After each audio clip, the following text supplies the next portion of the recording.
Ça, c'est une solution. Du coup, on est en train de dire, celui qui va le faire 100 fois, Allah Ta'ala va renvoyer l'âme du prophète alayhi salam pour qu'il nous réponde à notre salam. La 36e parole, c'est de dire Subhanallah walhamdulillah wa la ilaha illallah wallahu akbar. Chacune de ces paroles, elle a un bienfait. Si je dis 100 fois Subhanallah, eh bien à ce moment-là, c'est comme celui qui équipe, comment le voir ici? Le prophète, il dit, c'est comme celui qui équipe 100 cavaliers pour la cause de Dieu. Comment il faut le voir? Encore une fois, pas avec le sens de la guerre. Il faut le voir, c'est comme si tu as donné les moyens à 100 personnes d'aller faire ad-da'wa ilallah. On ne parle pas de guerre parce que c'est plus notre cas et ça n'est pas amené à ce que ce soit de nouveau notre cas. On vit dans une époque où ça c'est révolu, ok? Mais la cause de Dieu, ce n'est pas la guerre. La cause de Dieu, c'est de faire ad-da'wa, de propager le bien, de rétablir la paix, la justice, l'équité, la dignité, etc., etc. Et bien dire subhanallah 100 fois, c'est comme si tu vas donner les moyens à 100 personnes de pouvoir le faire. Celui qui proclame 100 fois la ilaha illallah maintenant, eh bien, c'est comme, plutôt ce que je viens de dire pour les 100 fois équipés, c'est pour dire 100 fois alhamdulillah. C'est alhamdulillah. Dire 100 fois subhanallah, eh bien, c'est comme celui qui a fait 100 hajj. Bien sûr, ça ne remplace pas le vrai hajj, ok?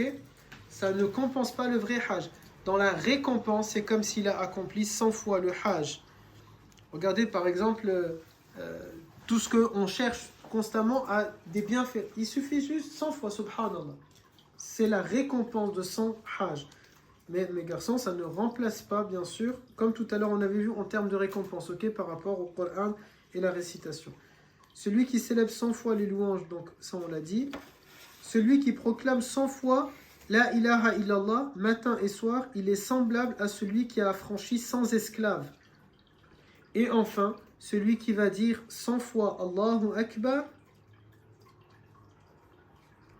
matin et soir, c'est comme s'il a accompli une œuvre que nulle autre personne n'aura accomplie le jour même, hormis celui qui aura prononcé la même formule autant de fois que lui, ou qui en aura rajouté. Okay? Voilà un autre moyen de se distinguer dans cette compétition qui est entre les croyants, de manière à ce que Allah Ta'ala soit fier de nous, soit satisfait de nous. 37e parole, la ilaha illallah wahdahu la sharika la lahul mulka wa lahul hamd wa huwa ala kulli shay'in qadir. Eh bien, d'après Ayyub al-Ansari, celui qui répète 10 fois le matin cette parole,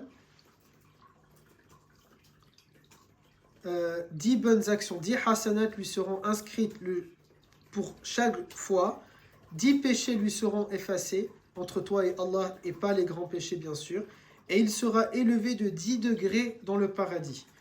Du début jusqu'à la fin du jour, ces mots lui serviront de protection, et nul autre de ses œuvres ne dépassera celle-ci en mérite. Quoi que tu fasses d'autre dans la journée, ça ne vaut pas cette parole-là. C'est vous dire là aussi, comme la parole qu'on avait dit tout à l'heure avec les anges, c'est vous dire à quel point cette parole, elle apporte une récompense qui est énorme, mes garçons.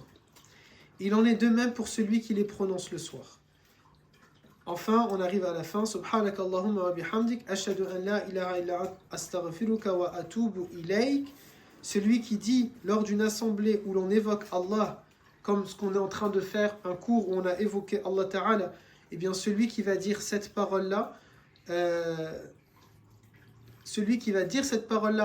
lorsqu'on va finir ou au début, peu importe, eh bien, elle lui servira d'expiation. C'est-à-dire, si cette parole-là est dite dans un rendez-vous où on a parlé, où on a évoqué de Allah, eh bien, elle servira d'expiation, c'est-à-dire, elle sert de kafara, elle sert à effacer quelque chose de mal que l'on a fait, ok? Sans que l'on sache exactement de quoi il s'agit. Enfin, on finit avec le salat ala nabi. Ici, il y en a un qui est spécifique, on ne va pas le dire pour ne pas que ce soit trop long, mais vous l'avez dans tous les cas dans le Ma'thurat, ok, c'est la parole 39.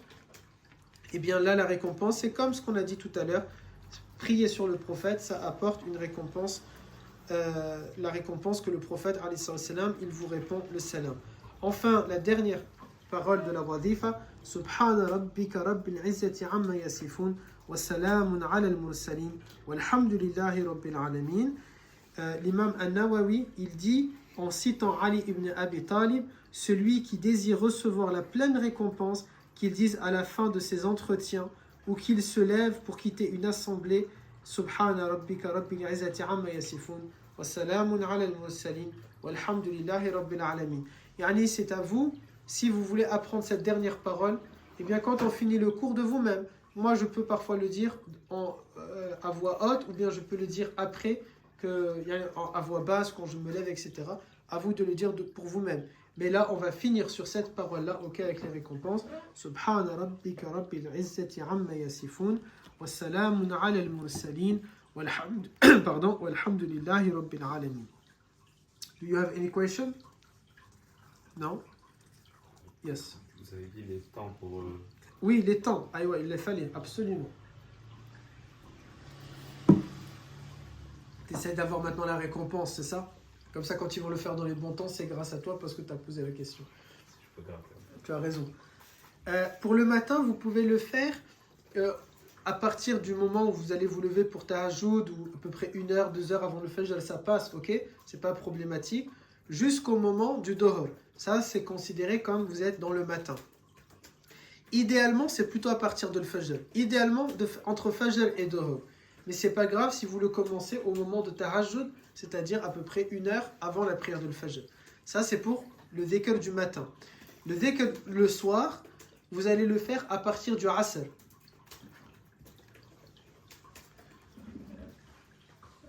Ok?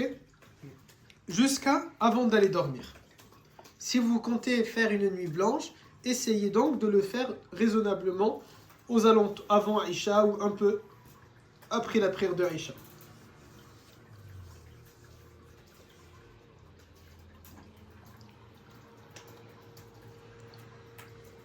On est bon? On est bon? Alhamdulillah. Alors on a fini.